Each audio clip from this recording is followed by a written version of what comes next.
Hi అండి, అందరికీ నమస్తే. వెల్కమ్ టు కుక్ విత్ విజయ. మనం ఎప్పుడూ తినే ఇడ్లీలు కాకుండా ఈరోజు వీడియోలో స్పెషల్గా డిఫరెంట్గా హెల్తీగా మీకు ఇడ్లీలు చేసి చూపించబోతున్నాను. ఈ ఇడ్లీలు తినడం వల్ల షుగర్ క్రేవింగ్స్ రావు, అలాగే ఆకలి కూడా త్వరగా వేయకుండా చేస్తుంది. మరి లేట్ చేయకుండా ఈ ఇడ్లీల ప్రాసెస్ ఏంటో ఎలా తయారు చేయాలో చూసేద్దాం. దీనికోసం ముందుగా ఒక బౌల్ తీసుకొని 1 కప్పు వరకు పెసలు అనేవి వేసుకోవాలి.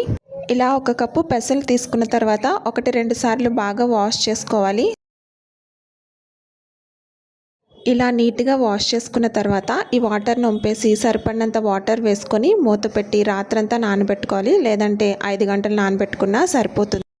గ్రైండ్ చేసుకోవటానికి అరగంట ముందు 1/2 కప్ వరకు ఓట్స్ని నానబెట్టుకోవాలి. ఓట్స్ అనేవి 15 నిమిషాలు నానితే సరిపోతుంది. ఈ పెసల్ని నేను రాత్రంతా నానబెట్టుకున్నాను. పెసలు కూడా చక్కగా నానిపోయాయి, అలాగే ఓట్స్ కూడా చాలా చక్కగా నానాయి. ఇప్పుడు ఒక మిక్సీ జార్ తీసుకొని వాటర్ అంతా ఫిల్టర్ చేసిన పెసలని ఇందులో మిక్సీ జార్లో వేసుకోవాలి.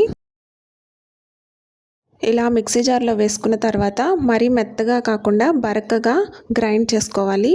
ఇలా బరకగా గ్రైండ్ చేసిన బ్యాటర్ని ఒక మిక్సింగ్ బౌల్లో తీసుకొని అదే మిక్సీ జార్లో ఇప్పుడు ఓట్స్ వేసుకొని గ్రైండ్ చేసుకోవాలి. ఇలా గ్రైండ్ చేసుకున్న ఓట్స్ బ్యాటర్ని ఇందులో వేసుకొని అంతా ఒకసారి కలిసేలాగా బాగా కలుపుకోవాలి. ఇలా అంతా కలిసేలాగా కలుపుకున్న తర్వాత ఇప్పుడు దీన్ని మూత పెట్టి ఒక 9 గంటల వరకు ఫర్మెంట్ చేసుకోవాలి. 9 గంటల తర్వాత చూసారా, బ్యాటర్ అనేది చక్కగా పొంగింది, చక్కగా పులిసింది. ఇలా ఫర్మెంట్ అయిన పిండిని ఒకసారి చక్కగా కలుపుకోవాలి. మరీ గట్టిగా కలుపుకోకూడదు.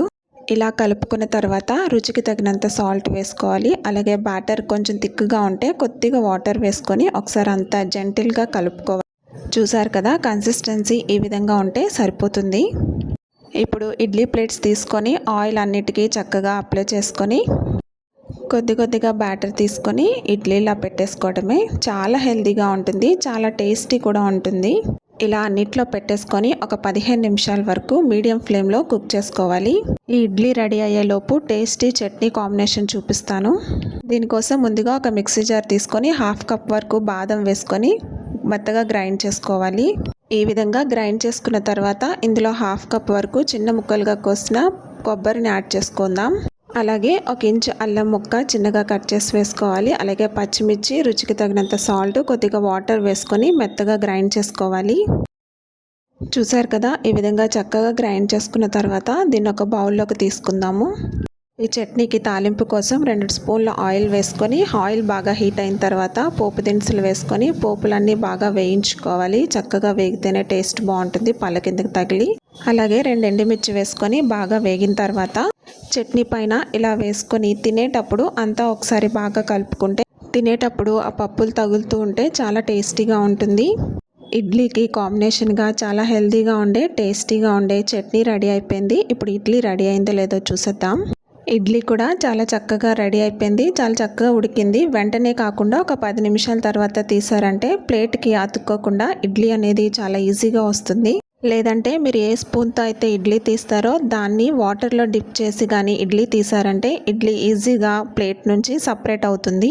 ఈ ఇడ్లీతో ఈ చట్నీ కాంబినేషను చాలా బాగుంటుంది. మీరు ఒకసారి ట్రై చేయకపోయి ఉంటే ఈ చట్నీ కాంబినేషన్తో ట్రై చేయండి. ఇడ్లీ చాలా టేస్టీగా ఉంటుంది, చాలా హెల్దీ కూడా. మరి మీరు కూడా హెల్దీ రెసిపీస్ని ఒకవేళ చూస్తున్నట్లయితే ఈ పెసర ఇడ్లీని అలాగే ఈ బాదం చట్నీని కూడా ఒకసారి ట్రై చేయండి. మీరు ట్రై చేశాక ఎలా వచ్చిందో మీ ఫీడ్బ్యాక్ని కామెంట్ రూపంలో తెలియజేయండి. ఈ వీడియో కనుక మీకు నచ్చినట్లయితే మీ ఫ్రెండ్స్ అండ్ రిలేటివ్స్కి షేర్ చేయండి. నా ఛానల్ని సబ్స్క్రైబ్ చేసుకోండి. Thank you for watching.